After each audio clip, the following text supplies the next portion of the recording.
Well, what kind of people will Linux open source operating system play in the future of, what kind of role rather, will the Linux open source operating system play in the future of technology? For more on the future of Linux, we go to Techlive's David Stevenson. The tech giants are turning to Linus Torvald in the belief that Linux operating systems and open source networking will bring about product innovation as well as a boost to their bottom lines. There are obviously companies betting on this. I mean, IBM tends to be mostly in the server space and are selling to banks and places like that, and they certainly are expecting to get their money back. That includes companies like Hewlett-Packard, which has joined IBM, Oracle, and Compaq by investing resources to become Linux-friendly.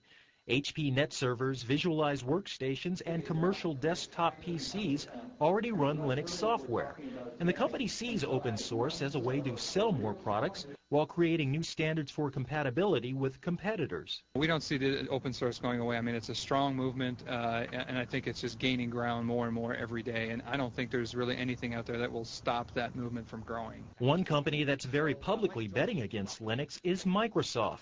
The tech giant says participating in open source projects means it will essentially lose rights to its creative properties. And it is an intent to create this vortex that basically pulls a lot of people's intellectual property in and essentially makes it so that no company can really charge anything for the resultant work product, because as soon as you make it into a product, everybody else has the right to make it into a product.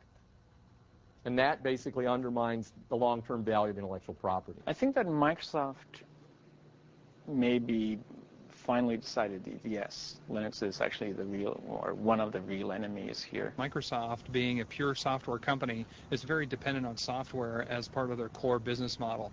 HP is in a variety of different businesses, and open source presents a real opportunity for HP. Linux will take after Microsoft in some small ways.